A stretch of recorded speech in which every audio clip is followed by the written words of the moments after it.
Welcome back, everyone, to another episode of The Fellas. This week, we're joined by our guest, Andar, once more. How you doing? But before we get started, please remember to like, share, and subscribe, and click the notification bell to be kept up to date on all things The Fellas. Okay, so guys, the Miami Grand Prix. Let's start with the sprint race. We're going to give the honors first to Andar. Andar, your thoughts? Wow. I mean, that was the three letters I came up with. Just wow. I mean, just having that amount of rain in the sprint race in Miami was just phenomenal. You know, it reminded me of like Suzuka several years ago, where every time you were racing a Suzuka, it was like a flood. That's what it kind of reminded me of. It was amazing. I think that one of the things I have to say right at the first, as far as the sprint is concerned, is why is there quali when there's a sprint? It seems like there should just be a sprint race, and that should be quali. Like I'm kind of getting confused because the sprint races are so great. They seem like they kind of replace quali. So that's my first piece there. Yeah, I agree. Ray? I was taken back by Antonelli's performance. Right. I think he made history. The youngest person to what you call it there, get a pole. Yeah, get a pole. Yes, he was the youngest person to do that. So in history for F1. So that was good. And I kind of will piggyback on what Andar says. I think the rain, as usual, was a big equalizer, right? And the fact that the track was not a official track, it was a road course. You know, people were kind of concerned about how it handles water, right? Because look, we saw Charles, wrap it up right before he even got to the line, right, to do the race, right? So it's how the track deals with the water runoffs. Right. So that was my, that I found that kind of interesting. Simon? Piggyback off of what Ray said. Antonelli surprised us with the great qualifying and being the youngest to record a qualifying by far. But it also showed his youth when he lost it on turn one. Right. And then also came in seventh. Yeah. So, I think he's very fast, and I think wisdom is going to be his best friend going forward. Yeah. But I also liked the dynamics of the rain and how Lewis was able to jump into third because of a tire strategy that he just said, hey, we're not making any headway here. Let's go ahead and change out these tires to soft. And because he made it at the right time, he was able to come in third. But, the sprint race also showed that Ferrari still have problems. And we'll talk more about that later. But, Yeah. I would just go ahead, Ando. No, I'm sorry. I would just go ahead with that is that, that was a good call by Hamilton. That's showing his maturity to be able to direct the team to be able to make the right move there, because we know the history of Ferrari and the mistakes they've made on tire strategy in the past. But I really think Leclerc, I think Charles, maybe he should take his Ferrari SP3 on the track. Maybe he's more comfortable with that than he is the F1 car, because, I mean, clipping that in the rain, that's just that's hard to take. Though, I give Charles a pass on that because he did aquaplane off. And I mean, he wasn't pushing it, but I could see that. The thing I want to say is, Kimi Antonelli. Kimi reminded me of that exuberance he had, that he didn't have that experience, like to learn just to drop back, let him have it, settle in behind him and then attack him later on down, is because he's new. And Lewis did the same thing in his debut season with McLaren a couple times with battling with Fernando, where there were times where he should have just eased back and played the points game. So I think Kimi will learn from that and he's going to improve. But the person I want to point out again is my quiet assassin, Oscar Piastri. He is not playing around on the start of a Grand Prix when he's either on pole or he's in P2. He's pushing. He's very dominant with his starts. And that's what he got Kimi solid, kind of like how he got Max last race. So I was impressed by that. Like, Oscar is, oh my God, he's on fire. He's on fire. And I have more to say about him when we get on. But anyway, that's my thoughts on that. Anything else? What about the last thing? I felt it for him that he got robbed because of the safety car Lando was able to get the win after Oscar did all that work. You know, I know it happens, but you know, I don't know. I think it was good in the weekend though. Yeah, I mean, it was good. It was good, fun. Starting the race with a sprint race that weekend had us all on our edge of our seats. And I am with you, Ondar. I don't know why we need qualifying when you have a sprint race that weekend. Let them use tire strategy and figure things out during the sprint race. And whatever the results are from the sprint race, now that's your qualifying for the race. Everyone will take the sprint race very seriously, just like they take qualifying. So much fun for the avid fans like us. I know. I just think that's qualifying is not necessary after that. Totally, Simon. I think it's just much more exciting. They created a sprint right several years ago, and it was kind of like, okay, this is an experiment. Let's see what they could do, and it turned into like the hottest part of the weekend. So to now, it's like you kind of run up sprint, and then it's like, oh wait, we still have qualifying. You're like, oh okay, like let's just continue that. Let's continue that momentum that high from sprint straight into the race. Yeah, I agree. So I just wanted to just throw this out there, right? It was proposed before, and the teams naysayed it, right? To say to use the qualifying results as what your race results would be, like they do in other races. Starting grid. Yeah, the starting grid, right? So they shot it down. There was a big hubbub about that. Okay. Do you know why? Do you know why? What the reason was? Basically, the teams were concerned with their car being available for the real race, right? Because there was a big hubbub when they're saying that, you know, they're just going to go parade around because they don't want to damage the car and things of that nature, right? So that was part of that whole big discussion they had back then.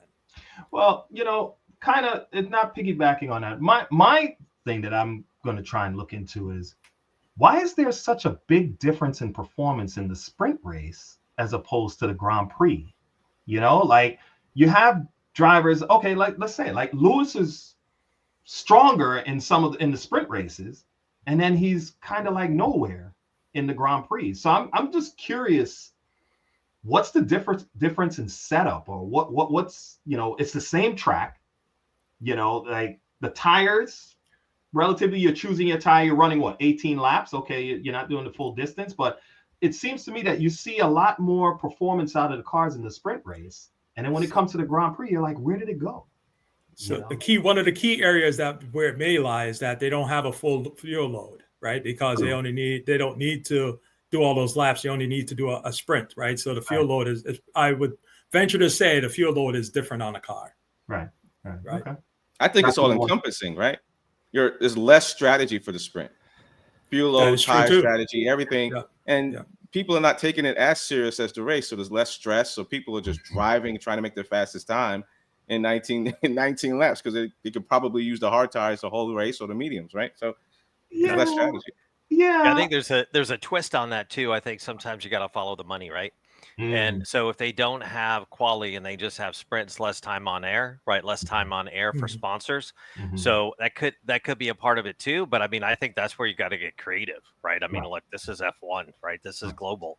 You could turn that sprint and you could move so much as far as brand integrations and sponsorships into that you wouldn't need quali, right? And it's like you take the races where sprint is really going to mean the most. Right. And to me, that takes F1 again up another level. They did this experiment; it works. So now double down, right? Don't be scared. Like move forward. Right. Totally agree. Yeah, totally agree. And we know F1 is about the money, so totally agree. You know? I mean, and also it can help you with the points, right? When there's variation of points, and you got 3 people fighting for first place, a sprint race can become very important if they focus on it. But anyway. But moving on to the battle between Verstappen, Norris, and Piastri on the start.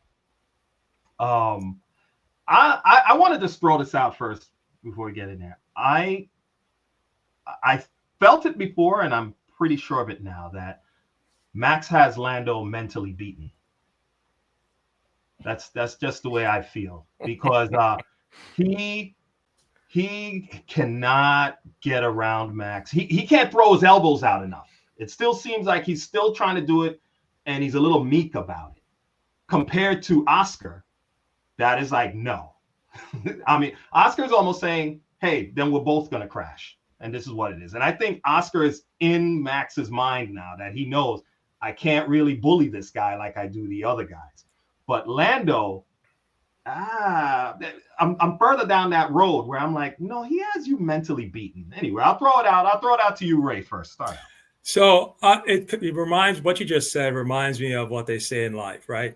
First impressions are long lasting. Mm-hmm. And as the reason is that when Oscar had the opportunity to go next to Max, he stood his ground, right? So he set that impression, whereas Lando, didn't do it before. So now it's going to be a harder road for him to get back. But I just want to say, though, once Max is on the inside of a corner, you should take it as an automatic that he's going to, if you're not very far in front of him, like your rear wheel is in his right where his front wheel is, he's going to come and try and push you off the road. Right. Right. And that's how he operates. So that's who he is, and the drivers have to adjust, right, as to how to attack him, right? Because we saw it, how Piastri, every time he went to, got up to him, right? Max automatically jumped to the inside of the track, right? Because he wanted a corner. And, when you went next to him, he like pushes you off the road, right? And it's not until, there was that late break maneuver that then, caused him to miss his point that, Piastri was able to come back and take it from him, right? So so that's what Max is about. If he has a corner, you can't really give him, get him. And I'll say that I give that point to Oscar for pressuring him into that late break mistake. Simon, your thoughts?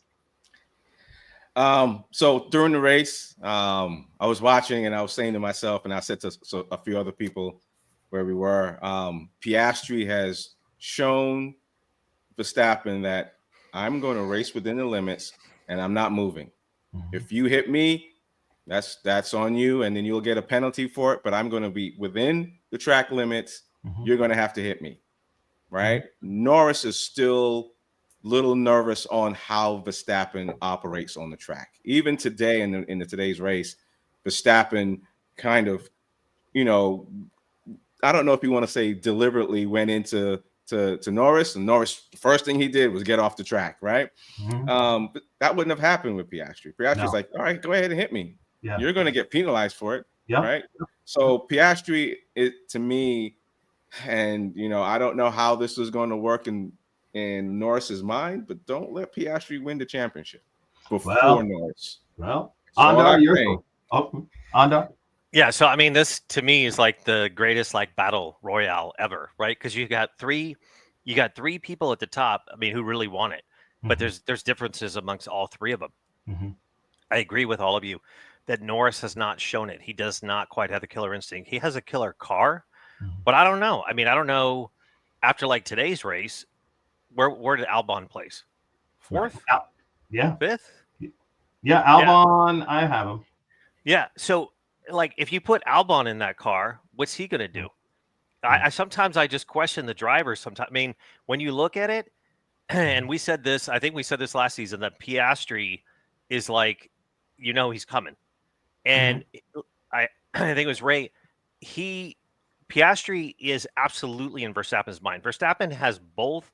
He has all of McLaren in his mind, right? So much so that he's making mistakes, right?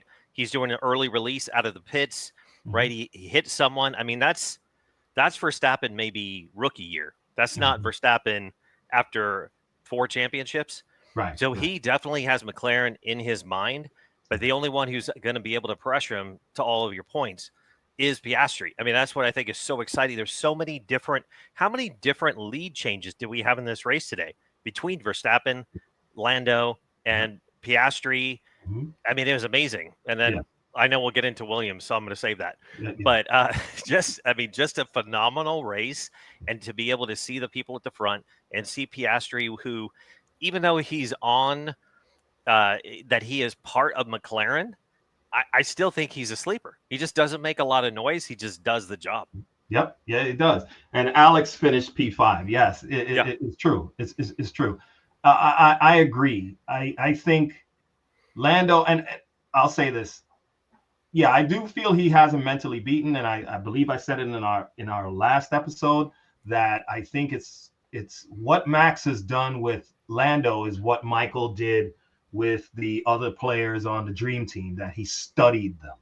I think he studied Lando. He knows he's got him, and he uses it. You know, he's too friendly with Max. He hasn't been able to switch that thing to say, I don't know this guy on track. So I just found that I found that interesting. But then moving back to Oscar, I mean, I don't know. I think he's a future world champion.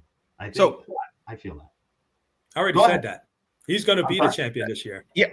Yeah, I think that's going to be mentally challenging for Lando to cope with. But I want to say one thing that I did see today out of Lando that was promising. He did make some moves after, battling with Verstappen for several laps. He did finally get past him by keeping his car where he needed to keep it for Verstappen to pass. That's promising. I want to see him do it over and over again, but Piastri is already in Max's head. And I think NGV stated that Oscar learned from Verstappen, right? Yeah. And I think he did. I think he knows Verstappen. He studied Verstappen and said he's my only counterpart at this point. Everybody else behind me with this car, I'm not worried about. I'm just worried about Verstappen. And I'll argue this: when Lando eventually passed Max let him by. He didn't fight. He didn't fight him. He was on the outside, and Lando drove up the inside. Max didn't come over to cover to defend. So I think by then Max has switched out to say, okay, listen, I don't want to keep battling and losing time to this guy. So I can't even give that pass to Lando as a win. Like, no, you were given that pass. He hasn't shown his mettle yet. But anyway. Yeah, what was the difference between Norris and third, right? Norris and Russell was like 32 seconds at the end of the race, and she had the top two within 3 or 4 seconds, and the next closest is 32 seconds out. I mean, that is massive dominance. And I think at that point, to what you just said, is that Verstappen's like, I don't have the car. So it's like, what am I doing? What am I going to do? I'm going to hold him back. It's not going to work. Right. And I just want to. Go ahead. I just want to say this because we're beating up on Lando, but you have to remember that they are very lenient in the first turn incidents as far as what you can get away with. So I think Lando took the high road and said, hey, instead of ending it here, let me come off track and then try to come back on. So because we've had these calls in numerous races before where you thought it was going to come down in a certain way, and they're like, well, as a first corner incident, they're a little bit more lenient on that. So yes, I'm not taking away from the impression he's had and what Max thinks of him, but I think in this go around, I think it was the right move for him to do, as opposed to really pushing the point at that point, looking down the road, because he's looking to be a future world champion.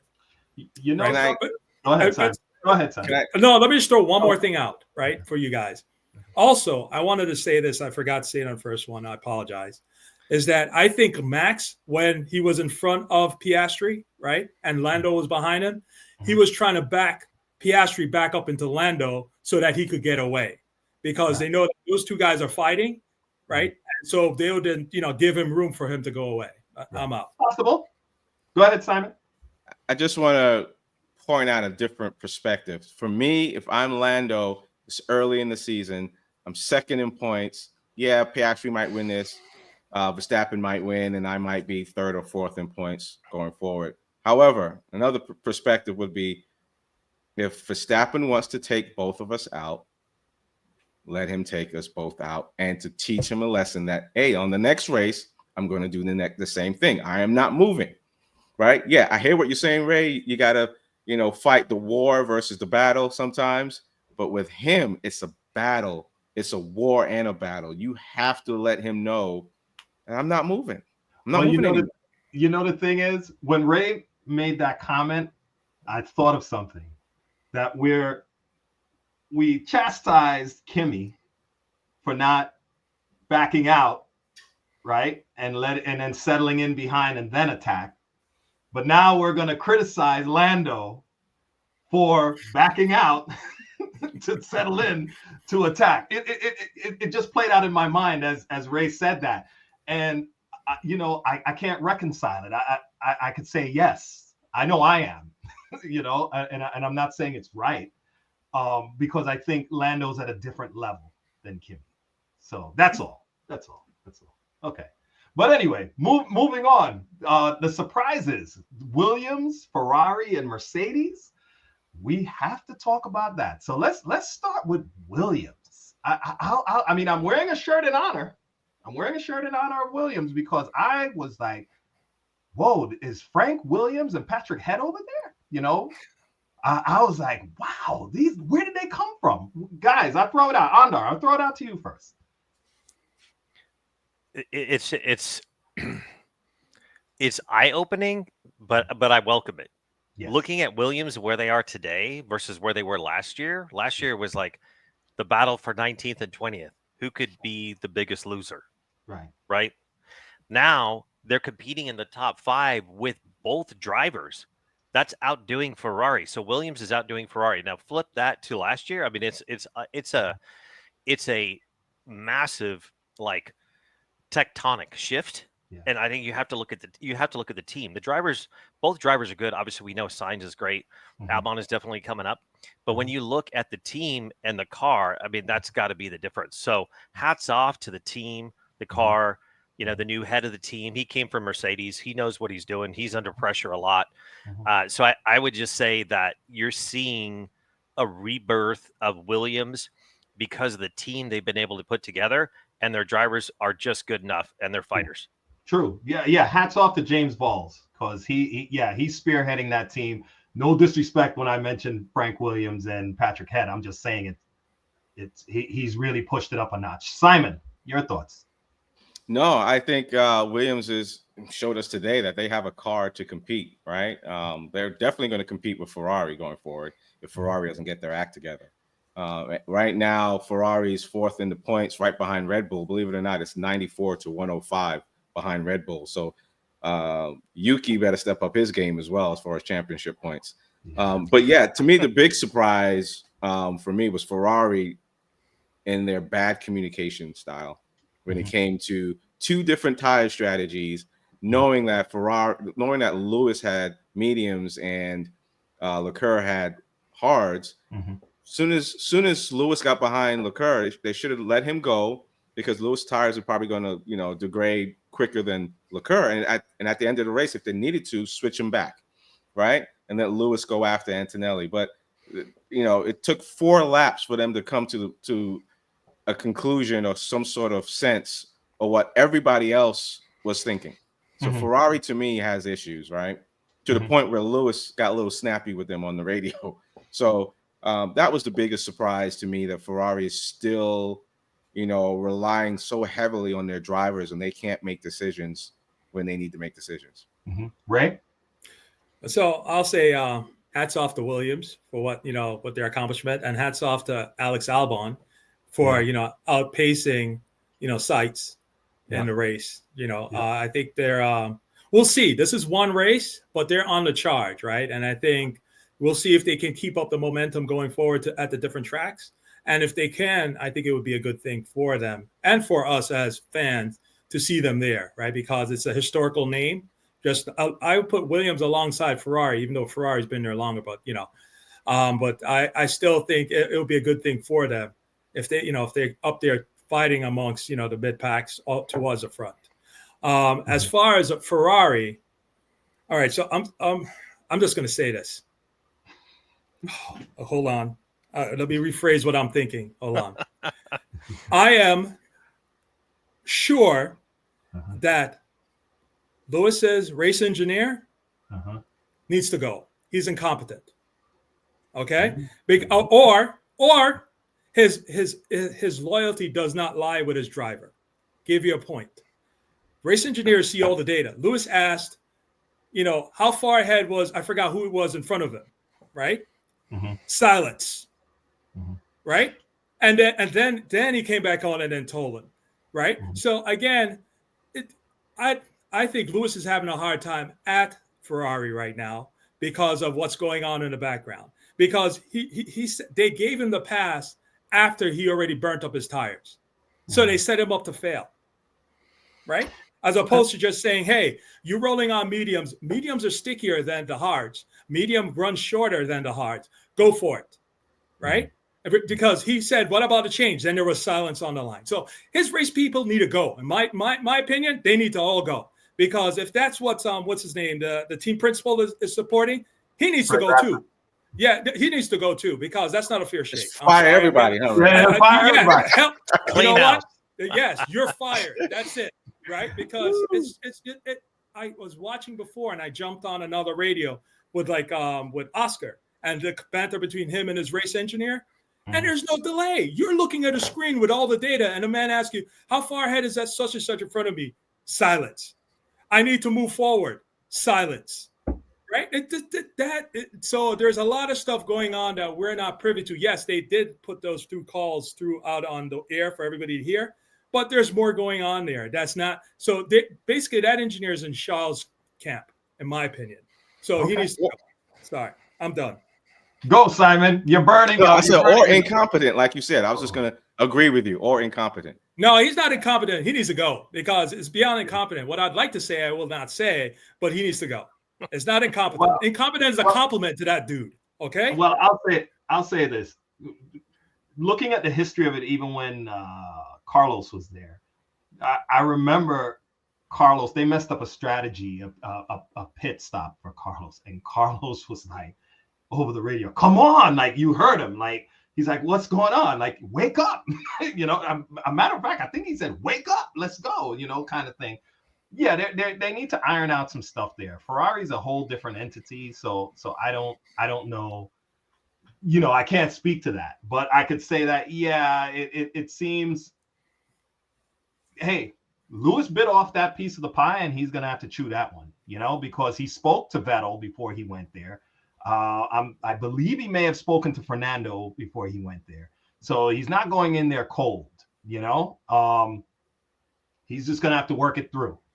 Basically. But I agree with you. But we've always said the NGB Motors agrees 100% with you, Ray. I've always said that, Ferrari, it's not an easy place. It's not an easy team to go to. And what caught me was, as he said, they called for him to swap with Charles before, and then when he called for it, there was delay in it. And you're right, his tires, it should have been quicker to give him the opportunity on those tires to go down the road. Go ahead, Rick. Correction. Lewis is the one that suggested it first to the team. In their previous race. Yeah. So the team was, they're like dead asleep. They don't even know what's going on. I don't know what race they're watching, right? Because they're not watching what's in front of them. And the guy needs somebody that's going to be there to help him run the car. And they don't have that. I'm sorry. Your thoughts on that? First of all, I love this because I think this is the type of thing that, pushes teams forward. I think they're both having a massive amount of trouble. I mean, when I look at Leclerc this year, I'm struggling to understand what is going on there, because this guy is a talented driver. Last year, they had a car that was working as well. And this year, it looked all right at the beginning of the season. Now it's all falling apart. So I agree. There's continuous, but this is year after year. So to me, it is like symptomatic of a problem that's like internal at Ferrari, and I'm not sure where it lies, because they had a new race director, they have new folks. There's just something innate in how they communicate over the radio and how quickly or non quickly it takes them to make decisions, to your points. And that's a problem. And so I think when Sainz was winning, I think he was doing it all himself. Yeah. I mean, what I saw last year and compared to this year, it's like you're almost operating independently from your race engineer in order to make the moves that you need to make. Yeah. True. I could see that. Yeah. But like I said, he flipped out on him in that one race. So I said, he's like, come on, wake up. and it wasn't the only race that he's gotten at him. And Charles has gotten at his guys a few times too last year. But, dude, if a spectator can see the thing before you say it, come on, man. Is he doing dial-up or what? so moving on to Mercedes. Your thoughts, Simon? Yeah, I think Mercedes has a really good driver on their hands with Antonelli. I think Russell didn't show his best today, but he still came in third. So McLaren today just showed everybody, hey, on certain tracks, we're just going to blow you out. And Mercedes was one of those teams, 30 seconds, 37, 32 seconds behind McLaren. So, but Antonelli is fast. I think, again, as I mentioned earlier, once he gets a little wisdom, I think he's going to be another Piastri. He's scary right now, to be honest. The raw talent is there. He just needs experience.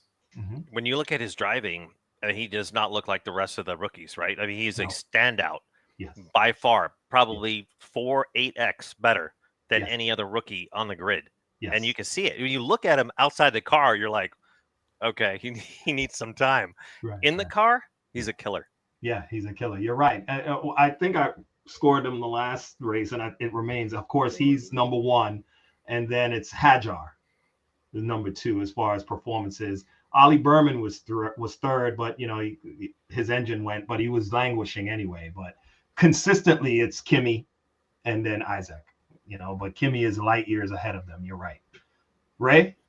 So I give props to Mercedes because considering what Russell said that the car was a mess for the sprint, right? Because he was his younger counterpart, outqualified him, right? And also did it for the main event. It was a big recovery. I don't know what they changed on the car for it to get back to Russell's liking, for him to finish where he finished. And I give props to them for recovering and for Russell being in the top three. I think again, I'm not sure what changed, right? And to bring them to that point, but whatever they did, that was pretty good. And he maximized the changes that were on the car. So I give props to Mercedes. Yeah, I mean, they're there. I give it to George. I always said I like George, and he's showing that he's a good driver. I think as it continues, Kimi will start to challenge him more. But I think George definitely deserves his seat at Mercedes, and I could see him deserving being the team leader for right now. But he has a little hot tiger cub coming up behind him in Kimi. Okay, so having said that, what about predictions for Red Bull? Red Bull. That's right. I'm sorry. Thank you, Simon. Go right in. Yes. Go right in. Oh, so right. So I guess Max was upset with where he was, and he got called out he started doing a little bit of erratic driving. The commentator called it, when a comment mentioned, and his race engineer picked up on it, that he was, I think some of the corners, he wasn't doing as optimum as he should be. And he had to call it out to him to tell him to, get back in the game, and go forward. So it just, I guess it's typical response that we would expect from Max, because, he is a person that he's a sore loser. That's all I can say. That's all I can say. He's a sore loser. I'll go back to what I said last race. Go on, Andar. Let's have your thoughts on that. Yeah, first of all, I mean, congrats to him on the birth of his new child. I think that's pretty cool, and it's going to be interesting to see if that changes anything with him. I don't think so. I think he's going to stay hot no matter what, and that's his edge for sure. I think that what you're seeing this year is a person who really is the best driver on the grid, but he has probably the third, fourth best car. And that's just how he's able to keep up where he is. Whether or not you like him or not, he is an unbelievable driver, and he will pressure just like the big names of all time, right? He will pressure you, and he will make you make mistakes. And he has that ability to push his car more than anyone else can. I mean, and you're seeing that. I mean, they put Sonoda in it. He's a 10th. He finished 10th today. He's not even been a factor. So Max knows how to drive the car. He knows how to pressure people. He knows how to race. I think that they're going to continue to be in it. I don't see him winning the championship. I agree. Simon? So a couple of things there. Checo, last year, everyone was on Checo for driving not up to standard or Verstappen. And then you look at Yuki and you look at What was the gentleman before Yuki this year? Lawson. Yeah. Right. They're still not getting up to par with Max. So I totally agree with you, Ondar. He is an exceptional driver. He is getting the best out of that car. So I'm wondering if you put somebody else in that car, if you put Piastri in that car, would he be 10th or 9th? Right. This is what I'm thinking, right? Why is everybody not coming up to standards and where Verstappen is with the same car? Or you right? put Max, you put Max in Mercedes. Or that. Right. Or McLaren. What would happen, right? Right. I think I have an answer for that. But finish your thought. But it just makes me wonder, why. I don't have an answer. You might have an answer, Ralph, and I appreciate to hear what you have to say about it. But Max is driving his butt off. If you're going to get qualifying, and right, that means you're doing something with the car that nobody else can do. Right. However, over a length of laps, the car is not up to par with McLaren, right? And so anyway, what is Nelson saying? All the money is in research on Max's car. Yeah. Well, I totally agree. Agree. The thing I want to say about that is, after listening to Alex Albon's interview, I mentioned in one of our past episodes, he was on the High Performance podcast. It was a good segment, long podcast, but it was a good segment on the car. He didn't say this, but what I'm saying is the car is designed around Max's driving style, right? Much like for the Ferrari in the Schumacher era was designed around Michael's driving style, and then Rubens had to get to grips with that.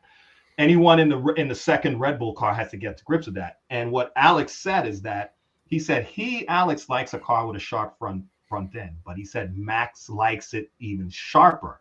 And he said then Max will come back and say, I need it sharper yet. And to give an example, he said an example of what that is that if you have a mouse and you turn up the sensitivity to maximum and you move it and it's just darting, the cursor is just darting across the screen. He said that's the front end of the car. But Max is able to drive faster with it. But for, dare I say, normal drivers, they can't keep up. It's too twitchy in the front. So once he said that, I was like, okay, so anyone that has any hopes of being at Red Bull in that second car needs to get in there soon so they can have an input on the 2026 car. Hopefully that it's not as twitchy. That Red Bull can then learn from this and try to build a car that's not that far gone, that the second driver can still capitalize on it. That's the problem. That's part of the problem. So I don't blame all the other drivers that have been in that second car, because look at Alex. He's in a Williams and he was on fire. I mean, granted it's one race, but he's a good driver. He's on fire. He finished P5, right? He looks like somebody that you put him in a capable car, he could win. Put him in that Red Bull, he's in the back. Go ahead, Andar. Yeah. So my question is then, to your point, because it's great, observations, is Red Bull doing the right thing? Are they looking for the right driver? Really, should they just be looking for someone who drives like Max? I mean, as simple as that. Not someone who can support Max, but somebody who essentially is Max, right? Who can continue to elevate. They're not there yet, but they continue to elevate their their skill set. Yeah. But they like that type of car.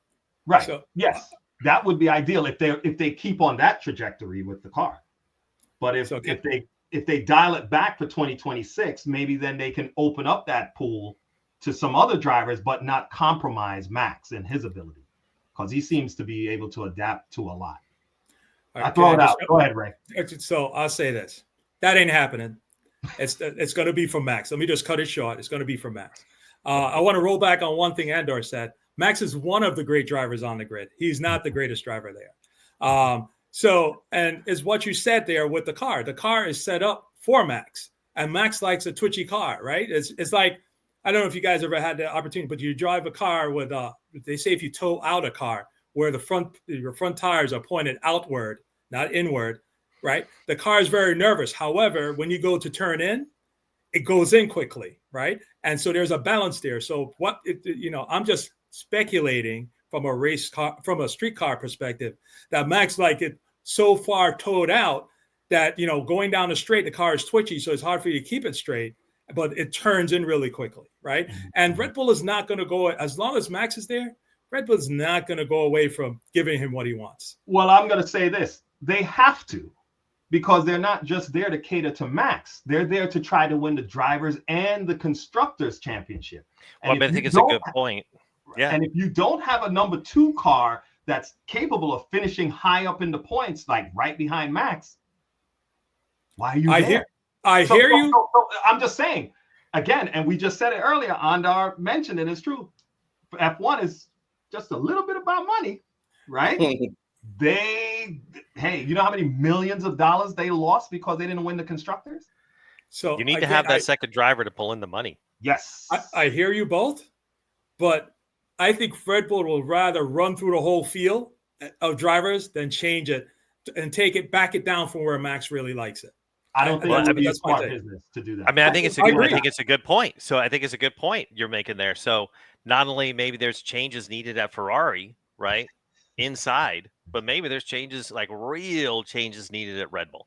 I don't think it's Max, right? I think there's if Red Bull is going to be the dominant player as it has been for the future, things aren't looking good right now. Right. Yeah, I think Nelson with NGV said it best. I really think that Checo next year is going to show everyone that it wasn't him. Hold on. You don't think so? I got to speak on that. All right, go ahead. Let me hear you. Cadillac, listen. Unless they're like they have some fairy dust on them or something, Cadillac is going to be trying to find their way. Checo is there to give them real world experience as to how they should develop the car, right? But I don't expect to really see them anywhere beyond maybe the midfield at first. Not first year, no way. Right. I mean, that's why these teams that are coming in, they like to get an experienced driver, because the driver can, especially somebody like Checo, it's worth it. He's worth what they're going to pay him, if not more, because he's going to be able to say, no, it's doing this. At Red Bull, it did this, they did that. They want all that information to slowly build up, just like how Williams has been rebuilding, McLaren rebuilt, and so on. So I don't. Okay. You made a good point. Yeah, Cadillac's brand new. They're not going to know anything. So yeah, you're right. But he's have to correct me in public, though. Look, I'm gonna always hammer on it. Money. Checo's bringing money. Checo can bring sponsors. He's not going to be out of the F1 game, even if he's, mid or, third tier. So moving on from there, what about predictions for Italy? We'll start with Andar. I think Piastri's on a roll. Okay. And I can't see. So McLaren is so dominant with their car, and Piastri is the winner. So I see Piastri continuing to excel and breaking new ground this season over last season, because he's even more used to the car. And exactly to all of your points, he understands Max. Yes. Yeah. Okay. What's your first? Piastri is your winner. Who's your number 2 and 3? Yeah. So Piastri is my winner. And then I think that Russell can get there, maybe second or third. And then I think Verstappen's got it, Orlando. So if I got to be exact, I'm going to go Piastri, Verstappen, Russell. Okay. Okay. Man. Simon? Well, he didn't even name Norris, but let's go ahead and I have Piastri, Norris, and Verstappen, right? Right now they are the top 3. I think Russell is definitely fourth in line. Russell's going to have to show me something before I put him in top 3. Even though he's been on the podium for the last 2 or 3 races, he's going to have to almost be first or second before I can say he's going to win a race. So those are my top 3 at this point. And Antonelli is probably going to have a great qualifying again, I think. I think he's quick. Okay. Ray? So I think I'm going to, at this time, agree with Simon to a point. Yes, that as far as that it's going to be Oscar, Norris, and Verstappen. As far as Mercedes, depends on the car that's given to them, right? Okay. If George gets a car that he can get around, he'll be up there mixing it up for like third place, or maybe even. Well, I don't see him doing second because they don't have the pace that the McLaren have, but I think they have the pace enough possible pace for Red Bull. So I think they could probably try and go after the Red Bull. Okay. I have it as, for me, I'm going to roll the dice. I'm going to say it's going to be Lando, Piastri, and then Verstappen. So does that mean Lando's getting pulled to do that? Lando's getting pulled to do that. I think it's the only way you can do it. Yeah. Okay. You know, Imola is a fast track. The McLarens are fast. You know, so I definitely, it's going to be I feel it's going to be a McLaren one too, but I give it to Lando. Does anyone think Ferrari's going to get their game together? When are they going to start putting upgrades? Heck on no.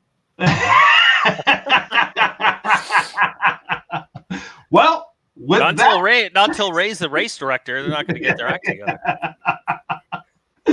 We will bring it out on that note, guys. So everyone, thank you for joining us. We'll be coming back to you in 2 weeks when the F1 races land in Italy. Until then, please remember to like, share, and subscribe to stay up to date on all things the fellas, and we'll see you in 2 weeks. Take care.